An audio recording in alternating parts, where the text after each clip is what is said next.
Film diawali dengan menampilkan seorang ayah dan putranya yang sedang mencari uang dengan menggali beberapa kuburan tua.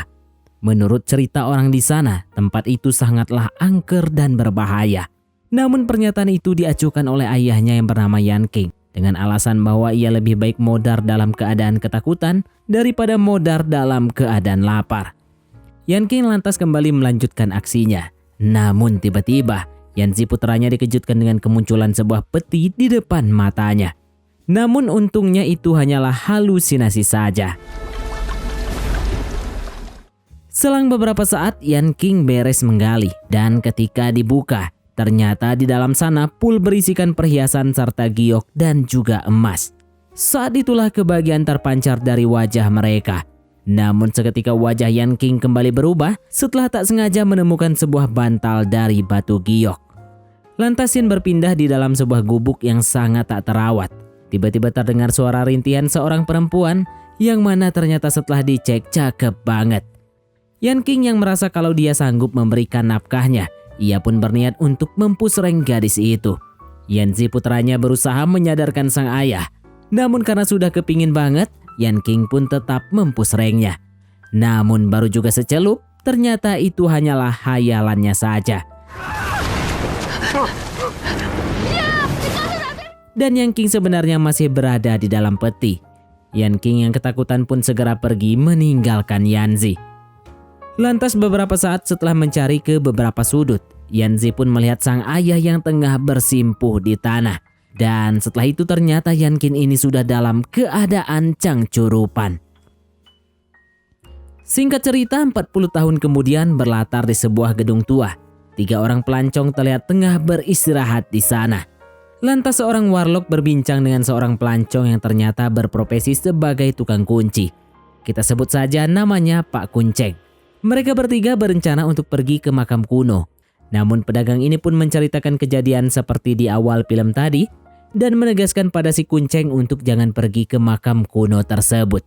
Namun setelah panjang lebar bercerita, Pak Kunceng pun tetap pada pendiriannya. Lagi pula kedatangan mereka bukannya karena ingin mencari harta, melainkan karena atas undangan rekan seperguruannya. Esoknya mereka pun melanjutkan perjalanan. Namun mereka bertiga berpencar mungkin agar tak membuat curiga para warlock. Lalu malamnya mereka pun tiba di suatu tempat kosong. Dirasa situasi di sana sudah cukup aman, Kunceng kemudian menyuruh kedua muridnya untuk melepaskan penyamarannya.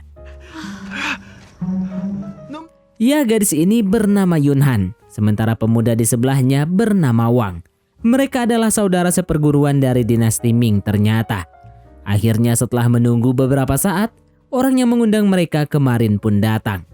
Kita sebut saja namanya si Paman. Dengan mempelajari petunjuk dari kertas yang ia bawa, si Paman pun menjelaskan bahwa tujuan mereka diundang ke sini adalah untuk mengambil sebuah bantal giok yang sering dibicarakan oleh guru mereka dulu.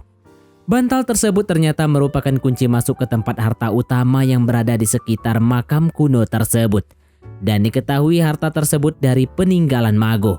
Mago sendiri adalah dewi raksasa, pencipta gunung dan laut. Paman pun menjelaskan kalau sesuatu hal buruk akan terjadi karena bantal giok tersebut kini sudah dikuasai oleh seorang oknum jenderal polisi yang bernama Luoman. Namun karena keterbatasan pengetahuannya, polisi itu pun belum menemukan gunung harta itu. Dan supaya tak terjadi hal yang mengerikan, Paman berniat untuk mengambil bantal giok itu untuk membuka gerbang pintu menuju gunung harta dan kemudian mengambil hartanya tersebut. Pak Kunceng tentu menolak karena hal ini sama saja mencuri. Dan jika hal itu dilakukan, akan ada karma yang harus mereka tanggung. Seketika Pak Kunceng pun mengambil gambar-gambar yang dibawa si Paman dan merusak gambar tersebut. Karena jengkel, Paman pun pergi meninggalkan mereka bertiga. Namun ketika sampai di luar, dia kemudian dihadang oleh kedua muridnya.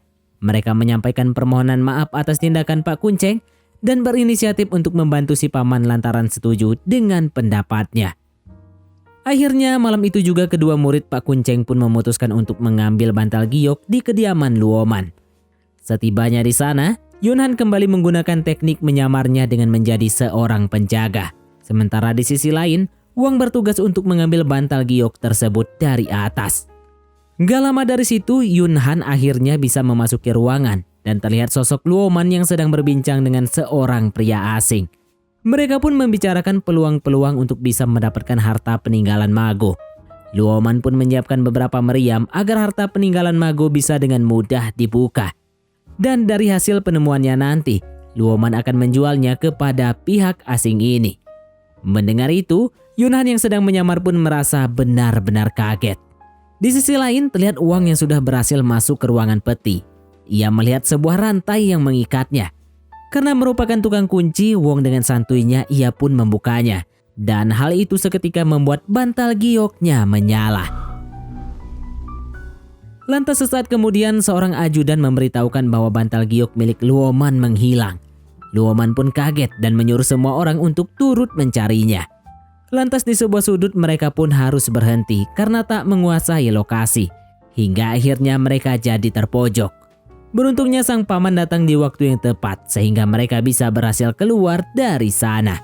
Setelah kejadian itu, Pak Kunceng pun memarahi mereka berdua akibat kelakuan ceroboh yang mau membantu mengambil bantal giok tersebut. Yunhan menjelaskan bahwa aksinya dirasa cukup benar. Pasalnya ia mendengar sendiri kala Luoman menginginkan harta tersebut untuk dijual kepada pihak asing. Di matanya Luoman adalah seorang pengkhianat karena berniat bersekongkol dengan pihak asing. Namun meski sudah mendengar itu, Kunceng tetap pada pendiriannya dan akan pulang ke kota asalnya besok. Lantas keesokan harinya mereka berempat pun berjalan menuju gerbang kota. Namun di sana mereka melihat para petugas yang sudah menutup gerbang akses keluar kota atas perintah Luoman tentunya.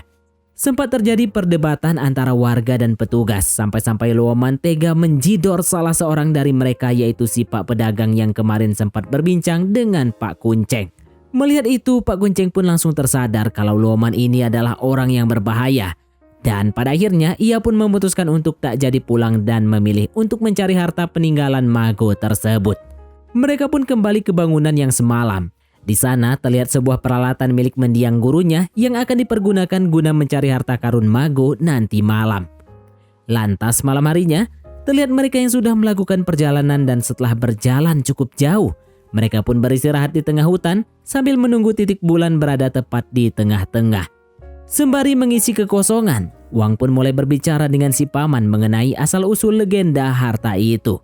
Namun ternyata si paman enggak mengetahui secara detail, karena hanya mendiang gurunya serta Pak Kunceng yang tahu kebenarannya. Malam semakin larut, terlihat di sana Wang yang sedang berjaga. Lantas sesaat kemudian, ia pun melihat seorang gadis cantik di tepi danau yang akan membersihkan diri. Ia sempat menutup matanya, namun karena sayang dilewatkan, ia pun kembali meliriknya. Namun ketika dilihat kembali, gadis itu telah menghilang dan hanya menyisakan sepatunya saja. Namun ternyata itu hanyalah mimpi. Dan kita pun akhirnya tahu kalau bantal giok itu dapat memberikan mimpi yang indah-indah. Lantas tepat di pukul 12, mereka pun melanjutkan perjalanannya hingga mereka tiba di dalam sebuah gua. Terlihat di sana ada patung Mago yang dipercaya masyarakat adalah pintu menuju harta karun Mago. Dengan sarung tangan milik mendiang gurunya, pintu itu pun bisa terbuka oleh Pak Kunceng. Mereka pun memasukinya dan saat mereka di dalam, terlihat di sana seperti ada sebuah desa yang tampak aneh. Lalu nggak lama kemudian, kompas milik Pak Kunceng pun error. Disusul dengan lampu obor yang tiba-tiba saja padam. Kemudian tampak sekelompok makhluk yang diyakini bukanlah manusia biasa. Pak Kunceng pun memerintahkan muridnya untuk segera menutup mata dan menahan napas. Lantas sesaat kemudian, perjalanan pun kembali dilanjutkan. Dan mereka menemukan sebuah danau yang di tepi danau itu terdapat sebuah rakit dan juga peti. Mereka pun menaikinya, namun setelah sampai di tengah danau, Pak Kunceng menjelaskan bahwa sekarang mereka sudah memasuki alam lain. Dan terlihat di atas sana kalau bulan menjadi dua. Semakin mereka mengarungi danau itu, kompas pun semakin tak karuan. Di sana si paman menduga bahwa mungkin makam itu ada di bawah rakit mereka. Wang pun diperintahkan untuk pergi menyelam ke dasar danau dengan menggunakan tali. Setibanya di dasar danau ternyata benar terdapat sebuah prasasti di sana. Lalu tiba-tiba kekacauan pun mulai terjadi. Rakit yang mereka tumpangi mulai terguncang bersamaan dengan putusnya tali pengaman Wang. dan tiba-tiba muncul pusaran air yang akan menggulung mereka. Lantas setelah mereka tersadar, ternyata mereka sudah berada di dasar danau yang sudah mengering. Lalu mereka berempat pun akhirnya berhasil berkumpul kembali dan kemudian melanjutkan perjalanannya. Mereka pun kembali menemukan sebuah kuil dan melihat lonceng raksasa serta lukisan yang ada di dindingnya yang menjelaskan tentang teka-teki untuk masuk ke tempat harta itu tersimpan. Namun hal yang membagongkan terjadi, di mana ternyata si paman keceplosan kalau ia sebenarnya anak buah Luoman. Dan perjalanan mereka sampai sejauh ini ternyata hanya dimanfaatkannya untuk membuka jalan bagi Luoman yang dikirim si paman melalui sebuah hewan lipan ini. Benar saja, tak lama kemudian pasukan Luoman pun menyergap mereka, sehingga mau nggak mau si Kunceng harus mengikuti perintah Luoman. Kemudian tahapan demi tahapan mereka lewati, hingga tibalah di ruangan kunci yang terdapat sebuah peti. Dengan menggunakan bantal giok sebagai kuncinya, terbukalah sebuah jalan bawah tanah. Lantas setelah menelusuri jalan itu, mereka pun kembali dihadapkan dengan sebuah pintu besar lagi. Dan singkatnya Pak Kunceng pun kembali bisa membukanya. Lantas ketika mereka masuk ke dalam ruangan tersebut, mereka semua pun terkejut dengan begitu banyaknya emas di sana. Saat semua orang sibuk dengan kegembiraannya, terlihat si paman yang akan menaiki sebuah tangga. Pak Kunceng pun mengikutinya dan setibanya di atas, ternyata di sanalah kediaman Dewi Mago. Dari sini baru diketahui jika sosok Mago ini bisa mengabulkan permintaan seseorang. Dan hal inilah yang dimanfaatkan oleh si paman karena ia sudah lelah dengan penyakit yang dideritanya. Pak Kunceng pun mencoba menghalanginya. Namun tiba-tiba dia terikat oleh kain dari berbagai penjuru. Suara berbisik kemudian terdengar yang mengatakan bahwa Pak Kunceng serta ayahnya adalah seorang pencuri. Dan ternyata memang benar, Pak Kunceng ini adalah Yanzi atau putranya Yang King yang ada di awal film. Pak Kunceng pun segera bertaubat dan meminta maaf kepada Dewi Mago.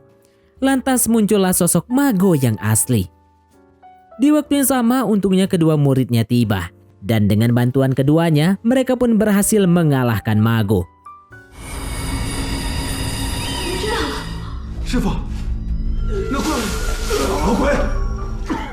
Seketika seluruh bangunan tersebut bergoncang dengan cukup hebat. Dan mereka bertiga memutuskan keluar dari sana dengan masuk ke dalam sebuah peti.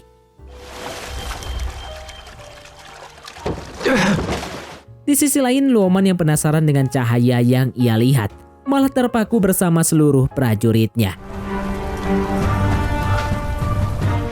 Di akhir film, kita pun diperlihatkan Pak Kunceng beserta muridnya yang sudah berada di permukaan dengan uang yang berhasil membawa beberapa kilo emas. Dan film pun tamat. Oke, baiklah, mungkin sampai di sini saja teman-teman untuk alur cerita film kita kali ini. Terima kasih buat teman-teman yang telah mengikuti alur cerita film ini sampai selesai.